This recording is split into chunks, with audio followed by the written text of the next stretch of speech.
it's Beauty Junkie. Welcome to my channel. Today we are getting into the second part of my makeup categorization series. I am basically putting my makeup into 3 categories, and this category is going to be focusing on makeup that I don't love it, but I don't hate it. It's kind of in the meh category, just in the middle.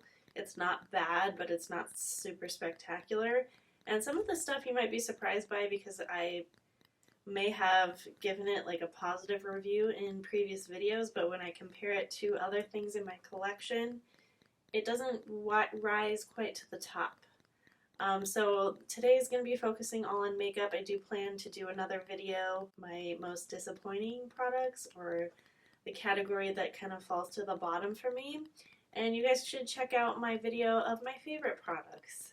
And I do plan to do this series on skincare, hair care, body care, all those different categories as well, so look out for those. So before we get into all the different subcategories of makeup, I wanted to quickly talk about the Sephora sale. Now, by the time this video comes out, the brief 20% off sale that they're offering in Sephora's offering in December, it's a one-time use type of sale. It starts, I believe, December 3rd, and I don't think it goes for super long, and it's a one-time use 20% off, but anybody can use that code. And I was watching a YouTuber talking about how she thinks the sale is occurring because the VIB sale in November didn't go very well, it seems, so they're putting out a 20% off sale because they didn't quite make enough money, which may be true. I feel like they have done some sales in December before, but it probably wasn't 20% off. I don't know, though, if this is like a first-time thing. It might have happened last year. I have no idea. I know they do one-time sales before, like a one-time use code before, but she was saying, like, what about the people that aren't Rouge and didn't get 20% off during the November sale, and they got 15 or 10% off, and now you're going to offer them 20? I don't think Sephora looks at it that way. I mean, those sales are based on reward status, the ones in the spring and November. And yeah, I mean, this is a promotional event that's offering more money off to everyone, which is, you know, a good thing, but I mean, you have to consider, like, I mean, if their sales aren't doing well, it makes sense. But yeah, I agree. It's not fair to the people that already spent a bunch of money, and I know people are returning stuff and repurchasing so they can get 20% off. I know for me, I was a bit confused about, like, what the issue was. I was like, wait, were people not getting the right percentage off? I don't think that's the case. I think we would hear a lot more about that, but I checked my order and I calculated it out. I definitely got 20% off, which is the right percentage. If I got less than that, I would be pissed off, but no, they did it right. But I think the issue is, well, if you're not Rouge, what's the point of being Rouge if you can get 20% off another time of the year? And I totally get that. It's only up to you if you want to be Rouge. I think the value with Rouge, and I don't know if this applies to the level below that, is you can get $100 rewards if you cash in points, but the value, the point per dollar, the value of the point per dollar is not as good as Ulta. I know that, but Sephora has a lot of other brands that Ulta doesn't have. But for me, I don't shop a lot at Sephora besides these sales, to be honest. And even then, like, it's really not worth it for certain brands because you can get a better percentage off elsewhere. But, you know, it's convenient. It's all in one cart. It's all in one order. The other thing about Sephora that, you know, I used to really love it back in the day, but I've had a lot of disappointments with them in my orders, and, you know, the rewards program has declined in its value. I just haven't been shopping with them in general. Like, I'm just not interested in those brands that they offer as much anymore. I mean, they keep getting new ones, and I appreciate that they have some better hair care brands now. I think for me, that's like a really exciting thing that they have Oribe and Kerastase, which, I mean, but even now, like, Kerastase is offering, like, their Black Friday sale offered almost an equivalent to what you can get at Sephora. So I have, like, the unique skincare brands that I want to try. They don't have the whole collection of a makeup line that I'm looking for. Like, I want all the Dior. They don't have a lot of stuff from each brand. They have a curated selection, and a lot of time things that are popular sell out so fast. So it's kind of annoying. Anyway, let's move on from the Sephora discussion. I just wanted you guys to be aware that there's some talk about the unfairness of having a 20% off sale right after a sale that was tiered. I get that, and you know, hopefully you guys can return things if you want that extra 5 or 10% off. I totally get that. But then again, I mean, I don't know if it's too late, but a lot of brands were doing their own sales on their own websites that were at least 20% off or more. But, you know, like Charlotte Tilbury, it wasn't like a site-wide 20% off that she was offering. But then again, Sephora doesn't have every product. You know what I mean? So it just really depends on the brand, what they offer. And not every brand does like a site-wide thing. Like, I know I think Sephora is the best place to buy Dyson still, because I don't know that Dyson offers 20% off ever. Maybe they do, but there is certain brands, there's an advantage shopping there, but you gotta do your homework.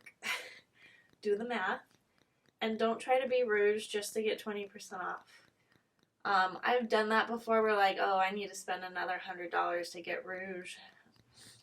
I don't think I'll keep doing that. And sorry for the sniffles. I'm having a hard time breathing.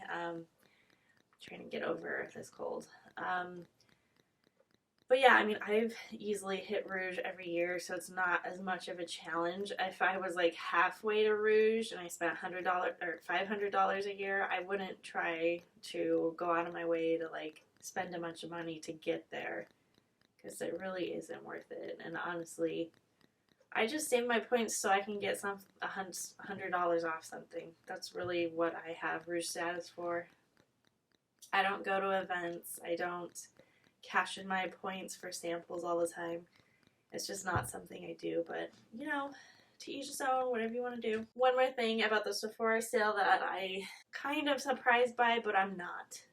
You know, we're still in a pandemic, so I don't know how much people are shopping for Black Fridays and deals and sales right now. To me, I'm buying a lot, but I know that can't be really true, that people are probably still aren't buying a lot of stuff. That person I was watching was saying that their content, their Sephora content that they were putting out was not getting nearly as many views as it used to.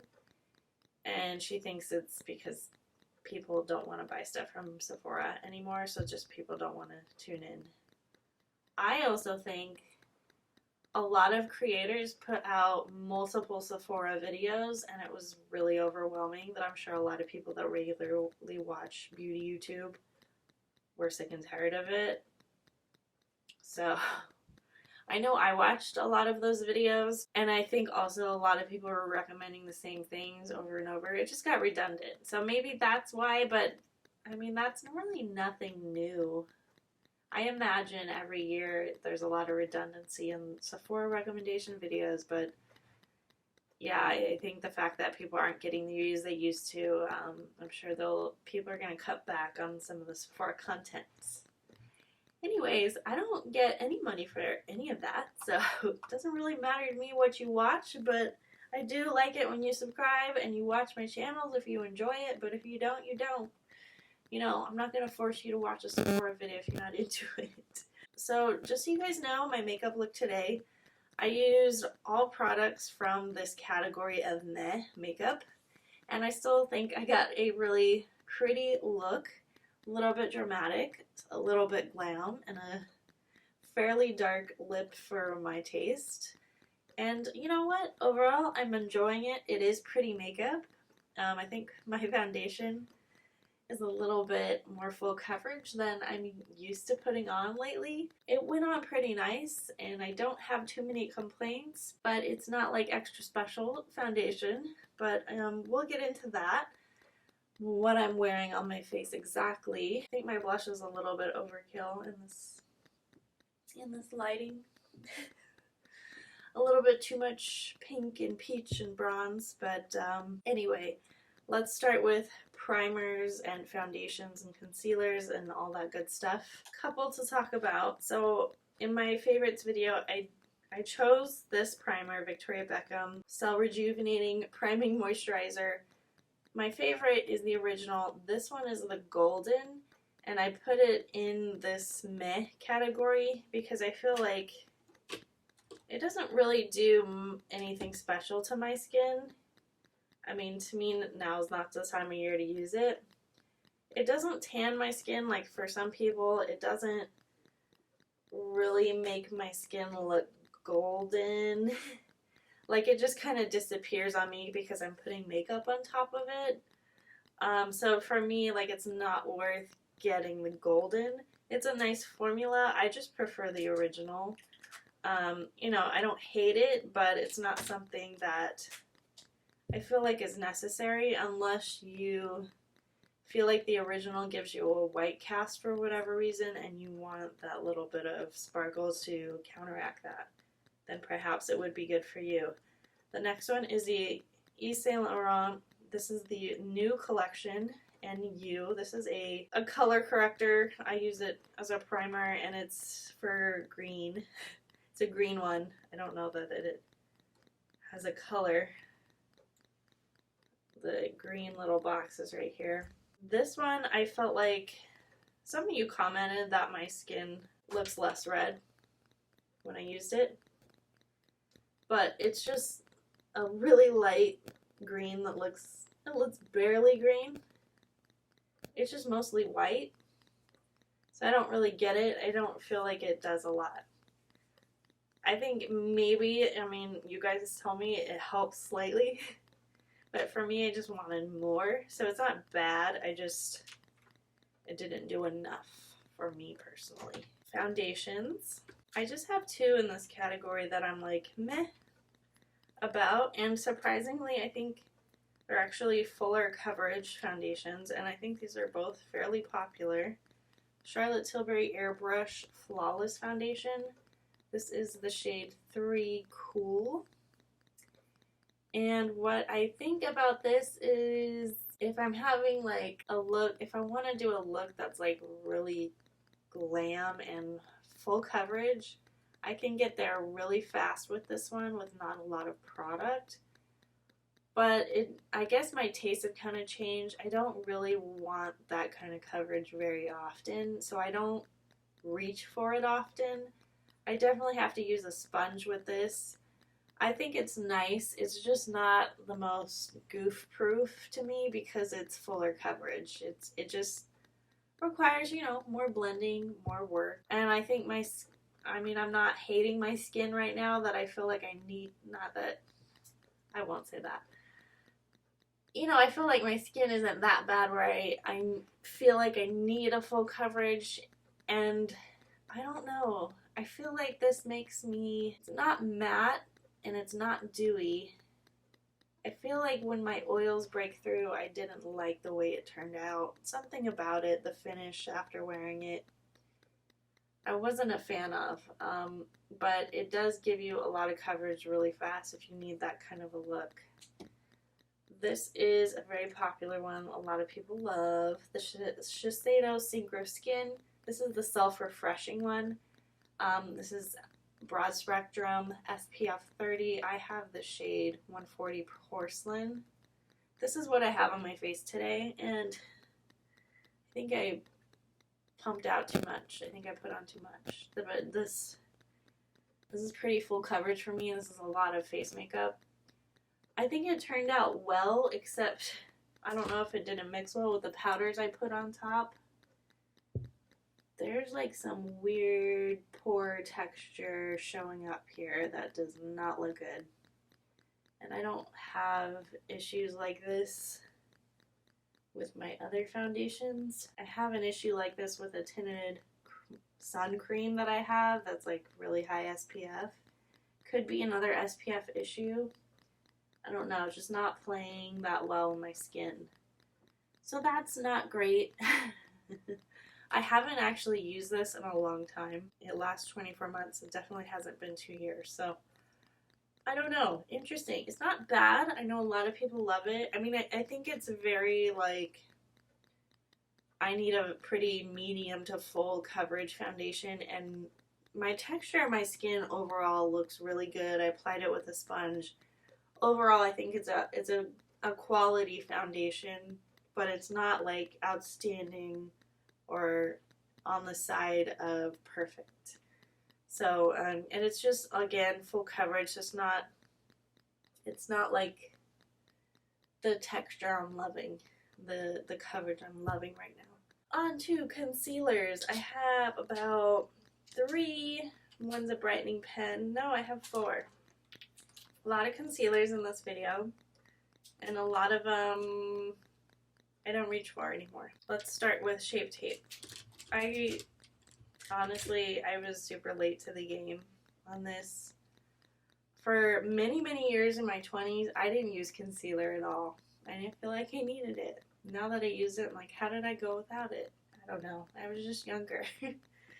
But this is like really full coverage, and full coverage concealers in general are not appealing to me. This one, they've reformulated it, or they made another version of this to make it more creamy, which I haven't tried, which maybe I would like to try. You guys are familiar with Shape Tape, but it's just not something I reach for, and I bought it more recently for the first time. It's just a little bit too much for me, personally. I like something that's a little bit more easygoing. This is another full coverage one a lot of people love. Pat McGrath.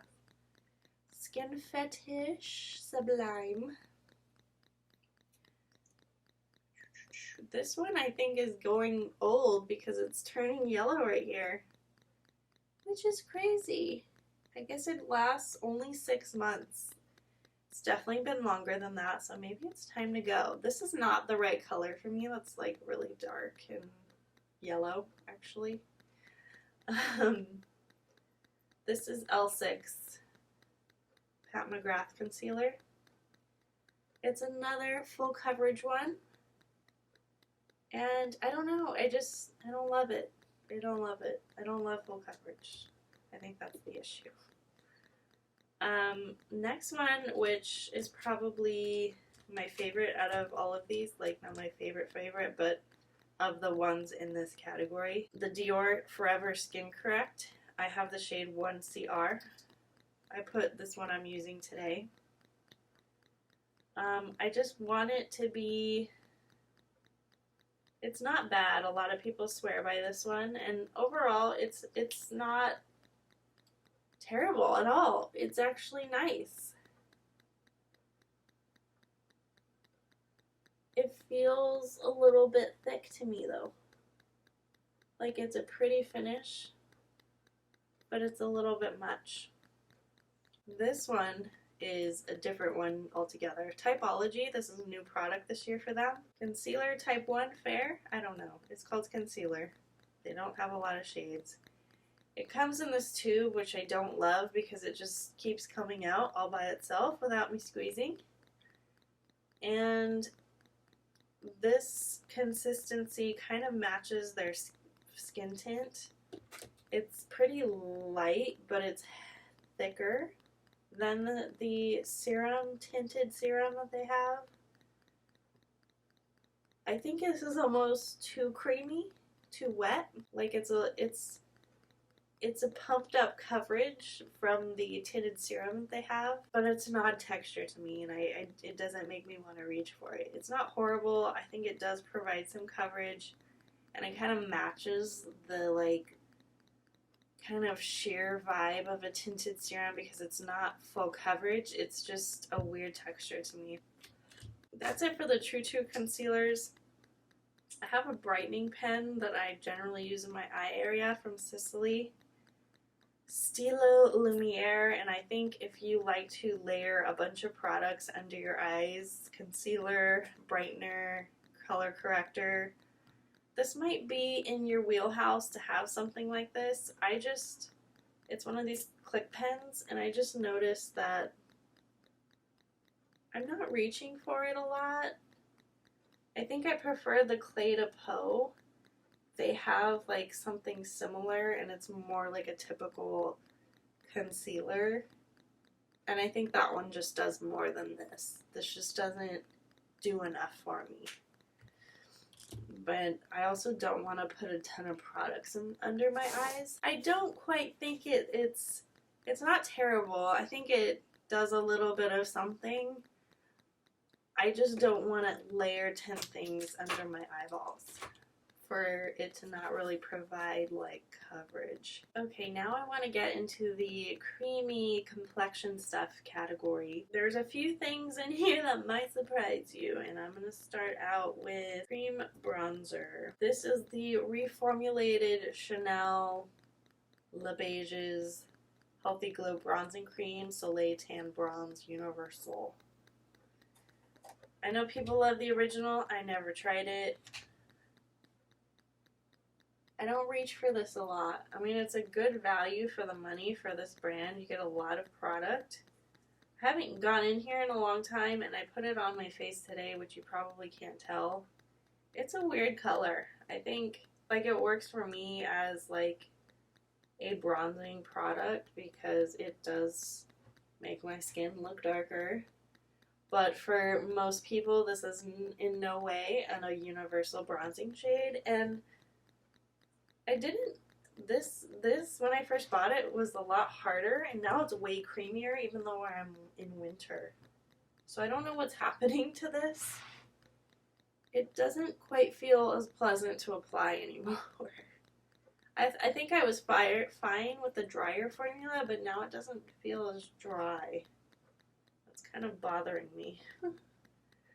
But I mean, if you have really, really pale skin, like you are redheaded, maybe you might like this. I'm not feeling it as much, and I'm not reaching for it. Now, is it as horrible as what everyone says it is? No, I think it's going to accomplish what you want if you're really pale, but I think people are just mad that it's like a universal bronzer shade and they didn't make any other colors. Another cream product, a bronzer and a highlighter. I think I rated this pretty positively before. But again, I think it's, maybe I don't like creams as much as I think I do. I don't like getting dirty in here with my finger. And it's a beautiful product. So this is the Tom Ford Shade and Illuminate. Intensity 0.5. These are both creams. And I don't know, maybe at my apartment with the heater on, it's getting a little bit moist. You can see those like dewdrops on there. Don't love to see that. This one is more of a chocolatey, so we get more of the bronze aspect. This is the lightest shade they offer. You see how dark that was compared to the Chanel? Like, this is a much better product. Cream bronzer or contour, whatever you want to do. Shade and illuminate, so this is the shade. It's a beautiful chocolate. I think, you know, overall, I probably would layer a powder over it, bronzer powder over it. I don't know. I think it's just the fact that I have to dip my finger in here that, I mean, I could dip a brush. I don't like applying this kind of stuff with a brush, to be honest. I like it to be really easy. I don't know. I mean, it's not a bad product. I'm certainly not going to get rid of it. But, I don't know. Maybe if it was in a stick, I would like it better. There's a hair in here I'm trying to remove. Yeah, maybe if it was a stick, I would like it better. But honestly, I don't know. I'll talk about sticks in a second and the product I'm about to mention. I think the highlighter in here is actually like for a cream formula and how like emollient and wet this is, it's actually got a good amount of like white shine to it. I don't know what the other shades look like, but that actually shows up on me. So, I mean, it does a good job. It's just a matter of texture preference on that one. So, into like glowy kind of products. I don't think I have any cream blushes in this video. So, on to the highlighter kind of category.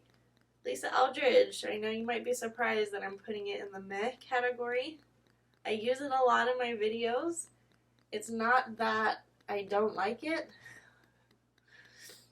This is the Elevated Glow highlighter in Cosmic Rose. I think for me, like I layer a powder highlighter over this always almost because it's just not enough for me. It's almost like the Charlotte Tilbury Hollywood Flawless Filter, kind of very similar. I just think this is even more subtle and like less kind of coverage and less pigment behind it. Just more about the pretty shine it gives. It's really lightweight. I really love the texture. I just wish it had a little bit more of an oomph because I feel like it kind of isn't enough for me. Now maybe one day I'm really gonna like this kind of thing, but not right now. It's not bad. I like the applicator. It's cute. Nice bottle. Another very similar product from Westman Atelier that everyone loves. The Lit Up Highlight Stick. Now I have the shade Nectar, and that might be the issue that I have with this. Maybe I need the lightest shade, the very iciest shade. I put this on underneath my powder highlighter. And I think you have to be in sunlight to see this. Otherwise, it doesn't do a lot for me, and I don't like that I have to be in a very particular light to enjoy this. So, let's see. This is, to me, like a Vaseline with gold shimmer in it. Like it's a very much glossy texture. You guys can't see that. Let me do a little bit of cleanup. It's a beautiful package. It's very fast to apply in the stick form. I think it would be really pretty as like a lip balm. But as like, oh, this is going to give me a lot of glow in like indoor, indirect lighting. It's too subtle for me. This is like Vaseline lip balm with gold glitter. I don't see any in like pink and gold glitter. But there's just there's nothing behind it. It's clear. There's no pink. I mean, I don't know what people are in love. I mean, I think it's like the sunlight effect of it that makes it stand out. But when I'm indoors, I'm like, okay. It's not terrible. Something's there, and this is for a certain person. I just don't think it's worth it. I guess I probably should have put that one of all the things I've shown you so far in the disappointing category, but I will still use it every once in a while. It's not horrible.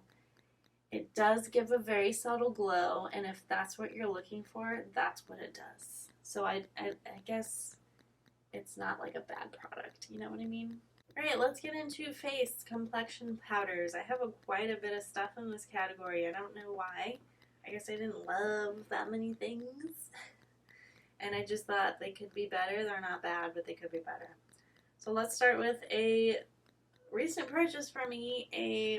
I don't know what this is. Matte Finish Enhance Radiance Loose Powder. I use it as a setting powder. It does have color correcting powder colors in here. This is the Givenchy Prism Libre. They have a lot of different color versions. They have a new highlighter, which I haven't tried. I have to be like, I use this today.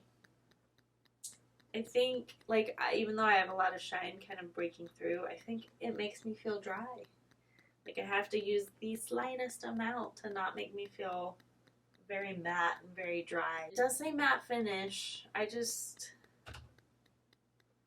maybe I can't handle the matte. Like, I want to be not shiny, but I don't want to feel dry. Is that so hard? So I just want more from this, and it's, you know, I don't like the twisty aspect of it. I think if you're looking for something matte, you're going to be pretty happy. I also don't think it really color corrects. Another contender for disappointing, but, you know, I think overall it's a very thin texture, so I'm still using it occasionally. So there's an endorsement for you. This one I know so many people love. Charlotte Tilbury Airbrush Flawless Finish. I have the shade 1. I don't get it. I don't get this one. I don't know how people use it. I've had this for a while. I get that it feels soft. It feels refined. Not a baked powder. I think back in the day I would have set my makeup with something like this instead of like a true setting powder. Like, back in the day, I would wear a tinted moisturizer, and then I would apply some sort of pressed powder on top, and this probably would have been something I would like. But I just don't... I know this is a finishing powder. I prefer the Junkay one. It's not bad. I think it has a little bit of coverage to it, and generally, that's not really what I'm looking for. But when I really use this is when I want to clean up fallout and like hide a little bit of something. It's got a little bit of coverage to it, so in that aspect it's kind of nice, but overall it's not like my outstanding #1 finishing powder. And I don't know, maybe I need to use it in a different way. Yeah, I'll kind of take it or leave it on this one. It's like, it's alright. This one is another one that is a Face and Body Powder No Powder Dior Backstage. This is number 1N, 1 Neutral. This is the Perfecting Translucent Powder. Natural, radiant, blur effect, all day matte finish. I think I used this today as like in the middle of my face, kind of finishing type of powder. And I get a lot of, you know, not hard pan, but like when I dip into it with a brush after my, you know, my foundation's still wet and I use a brush and go back in, it gets a little bit gross looking. I think this powder also fell out when I bought it, so I had to glue it back in. So not a fan of that, but I tried buffing this in all over my face over like a little bit of a damp foundation or tinted moisturizer. Did not get a pretty effect with it. So I mean, it says Perfecting Translucent Powder Blur Effect. To me, I'm like, oh, I can kind of use this as a setting powder or a buffing in powder. I have not had like the most consistent or best luck, but a lot of people swear by this. I think what keeps me coming back to it is it feels non-drying. It feels really soft and buttery. It feels like my skin is gonna not hate it. It's not gonna dry me out or mattify me. So I've tried it a lot of times. I just haven't had the prettiest result, and just maybe I need a different technique. I need to make sure my foundation's fully dry. I don't know. Sorry, it's kind of dirty, but wasn't like a super fan of this. I feel its potential. The potential is there with it. Speaking of buffing in powders into my face, during the last Junkay birthday sale, which was earlier, a couple months ago, I wanted to get a travel size buffing brush, and I got the one from Junkay, the Buff and Blur little short one that a lot of people seem to love. Okay, they like the full size one, whatever. This guy I have used, put in my makeup bag, taken to my boyfriend's house, done my makeup, light foundation, used a blur powder as a setting powder, and used this brush to buff it in. Oh my gosh. I don't recommend that. It does not work for me using this brush and trying to buff in a powder on top of foundation. Even if it was set, this makes me really nervous. I think it's too dense, and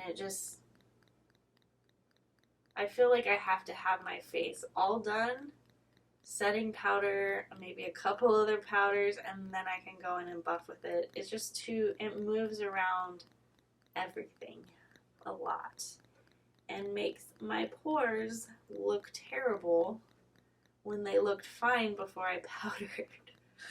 So I haven't gotten this to work for me, and this is not cheap. Anything from Junkay is very expensive, so I'm not such a fan of that.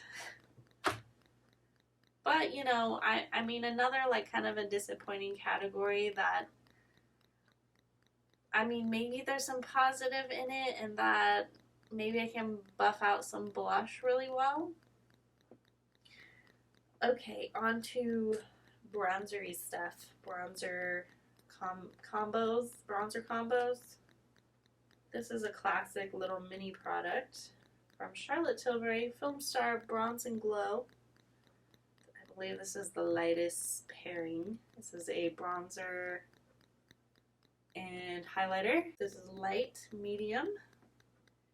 I do not find myself reaching for it. I think the highlighter is fine. It's a little bit too gold for me. The bronzer feels pretty buttery and soft. I wonder how this compares to her other new bronzers, which I have not tried. I don't know. It's not bad. I just don't reach for it. Next one is, which I think I gave a positive review on, Victoria Beckham Matte Bronzing Break Shade 1. This is the warm and sun-kissed shades. I think for me, this is really light bronzer, and then the fact that it comes with a really light shade to mix in with. The texture's nice, I just don't get it. I think when I use it to bronze, and I did some bronzing today with it, and I look a little bit deeper. I think all you can see right now is my blush. If you ignore the blush and look at my forehead, there's a little bit of a bronze there, which I think this probably a little bit more suited toward winter, but it doesn't stand out to me. It doesn't do bronzing. I feel like if you really wanted to get tan, you probably need to go some darker shade, because this is pretty light. And I don't know if this is supposed to be a contour and this is supposed to be a bronzer. This is not a bronzer, right? That's not really a bronzer. So I don't know quite what to think of this duo, but maybe if this had more sheen to it or something, and you just mix it in, and this was a little bit deeper, that would make more sense. I liked it at first because it is a nice texture. It's really pretty packaging. If you really want a light dusting of bronzer and you're afraid you're going to go in too much and be too dark, this is, the safest way to go. Okay, I have 4 blushes here. Honestly, I like these blushes. There's nothing wrong with them, but when comparing them to similar things in my collection, they don't quite stand up to them. And this is from M Cosmetics Heaven's Glow Magic Hour. This is such a huge blush. It looks super pretty.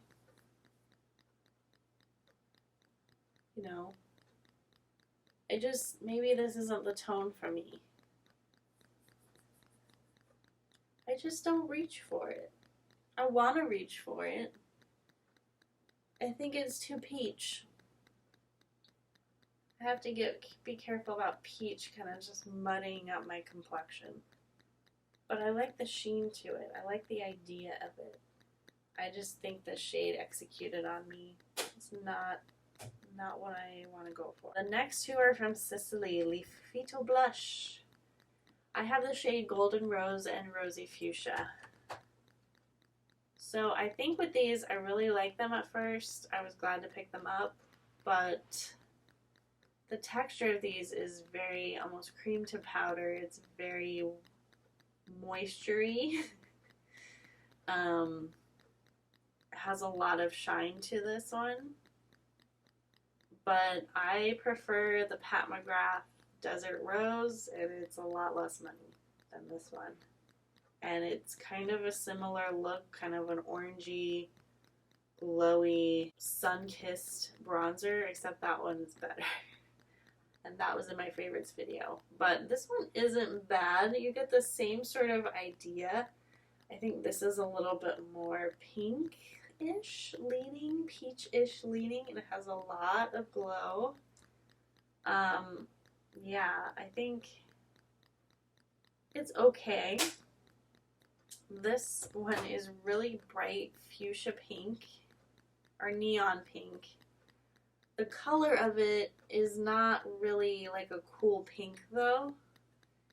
It's like compared to other shades like this, like the Wayne Goss fuchsia.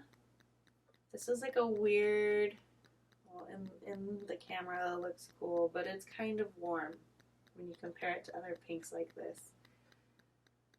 And you have to, I put this on my cheeks today, and it was too much. Too much. You guys can see it. It's really easy to go overboard. I mean, that's true of any shade. I just think the tone of this one isn't quite as flattering on me. Now, I've mixed these two and have had a flattering result, but this is like 80 bucks a piece, full price. I think we could do better. I don't mind the formula, though. I don't think the formula is bad. I do think it has some redeeming qualities, but when comparing it to other blushes in my collection, it's just not going to hit the top of the list. This is another pink blush from Jill Stewart. This is a Bouquet. So a lot of gradient shades in here. I think also what scares me about this one is like the mixing of shades makes me feel like I don't quite know what I'm exactly going to get. She has a lot of different bouquets, so it's not like I had to get this bright pink one. I don't know. I just don't reach for it. It feels so soft though. The formula of this, like this is like a highlighter. I mean, you could have a lot of fun with this and, you know, kind of make a custom pink glowy shade, which is very cool. I don't know, it just makes me a little bit nervous for some reason. But it's really pretty packaging. Alright, I have a couple highlighters. Dior. This is not a new product, but they've kind of redone the packaging, I think. Dior Skin Nude Luminizer. This is the shade 2. This is the pink one. And I believe they've come out with like the all white packaging. This has like the chrome clear on the back. And I believe the pink shade is similar to this, if not the same that came out, but they have a lot of other shades too. This is the powder highlighter I have on my cheeks right now. I love a pink highlighter, you know, on occasion. Kind of stop using it super regularly. I think this is pretty, but it's like prettier almost swatched than actually on the face. I think on the face it looks okay.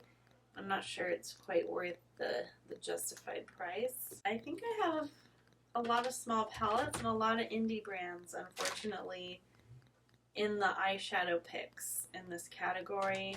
The meh, the just I'm not reaching for.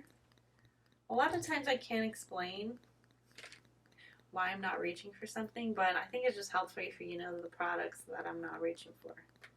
This is from Sydney Grace, the Temptalia collab. This is the Quintessence Light palette. It's very cool. I did a video on it, did a couple looks. This is what is on my eyes. I used these shades, this shade, this shade. I think it's a pretty look.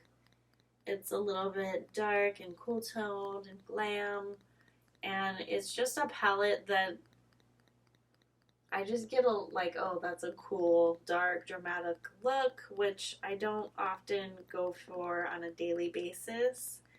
This is gonna be one of those like special occasion, well thought out look days where I'm like, yeah, I'm gonna go jewel toned everything, even on my eyes. And while I consciously picked this palette, I could have picked a different one. I mean, it does appeal to me. And I like the colors in it a lot. I don't know. I just don't reach for it a lot. For whatever reason, it scares me a little bit. It's just too much of jewels, you know what I mean? Like I need maybe something a little bit brighter in here. I don't know what the deal is. I don't know how you guys feel about these Temptalia palettes. If you guys ever pick them up or not. They're pretty. The quality's great. So it's not like they're bad. I don't know. That's kind of the largest palette I have to show you, but let's get into all the little ones. So I have 3 palettes from Lethal Cosmetics in this category, and I feel really bad about it. I think it's because I got them a couple years ago, all these singles that I customize and put into this palette. I just don't reach for them, and I don't think there's anything wrong with them. There's definitely certain shades that perform and look better than others, for sure. I was feeling these the other day, and they feel like they're drying out. But when you get them, they're very buttery, especially these mattes here. I mean, they're stunning shades. I mean, I really need to use them more. I feel bad that I haven't used them more. The kind of shimmer metallics are really pretty. They feel a little bit off. And maybe because they're a couple years old now. I like this brand though. I think they came out with a whole multi-chrome palette. It's like a lot of money. I think it was like $150 or something with a discount. It's very tempting, but I'm like, oh, I have so many multi-chromes. I don't know if they're going to be good or not. I already have a ton of Lethal shades. And then I have a warm palette, again, of Lethal, ones I all picked out. I've done a lot of looks with these, actually. I mean, I just been a long time since I've gone in here. A lot of sunset vibes. Super pretty stuff. I mean, the mattes are smooth. Some of them are a little bit not feeling as great. I mean, there's absolutely nothing wrong with this brand. I just, again, just not going for it. I don't know. Maybe I just need to reorder the colors to make them look a little bit more appealing to me. I don't know what it is. And then the third palette I have from Lethal that I think it's the color story I thought was cool, and some of the shades I think I really like. But overall, it's not like a look that I'm seeking out. And this is the After Dark palette.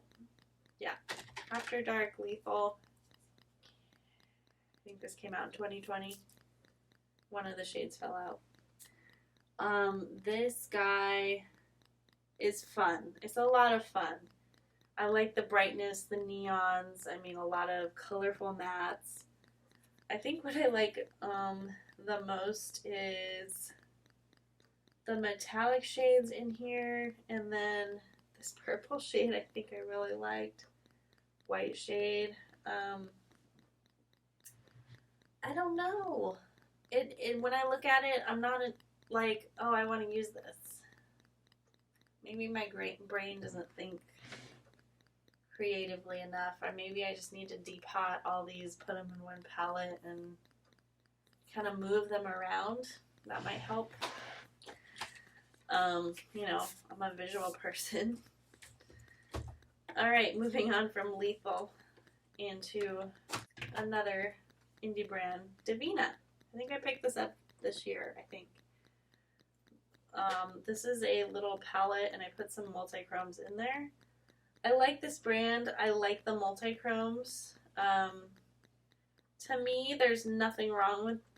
They're stunning, but they don't live up to like Cleona multi-chromes status. These have a lot of black behind them. They're very pretty. The level of shine isn't quite there. Like Chaos Makeup has a lot of shine.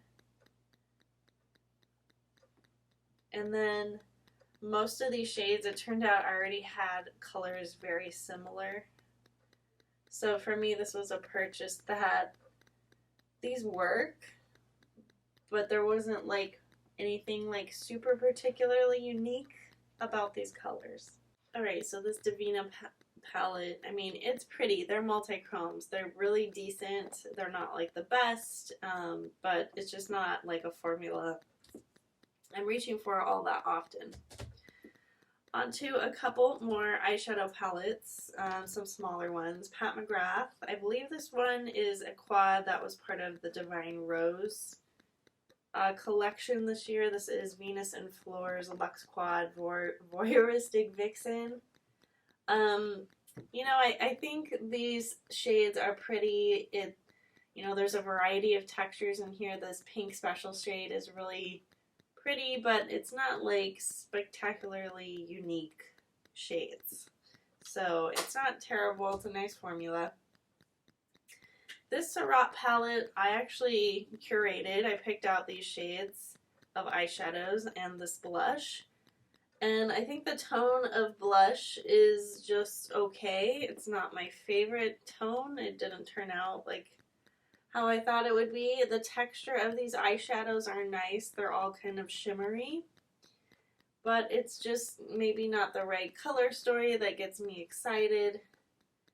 And I just don't find myself wanting this palette. But maybe if I had a different assortment of shades, I would be more excited. They are nice. Surratt is just a very expensive eyeshadow brand.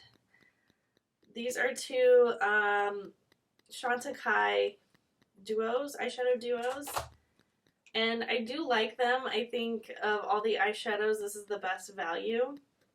They're shiny, but I feel like the formula, they've kind of dried out after a while, and they're not like the most bold metallic, and they kind of have like a lot of dustiness to them.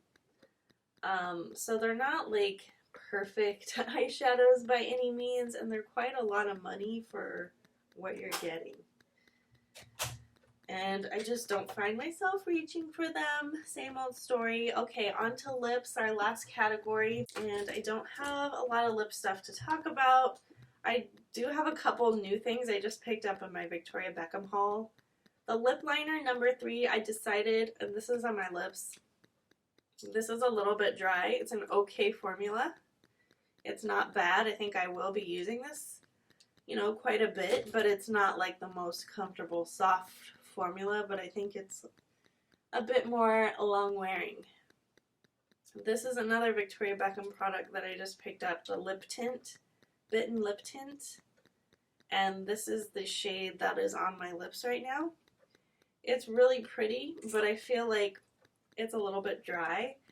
And I think I can get the similar shade and look in a much cheaper formula. So I wouldn't pick up another one of those.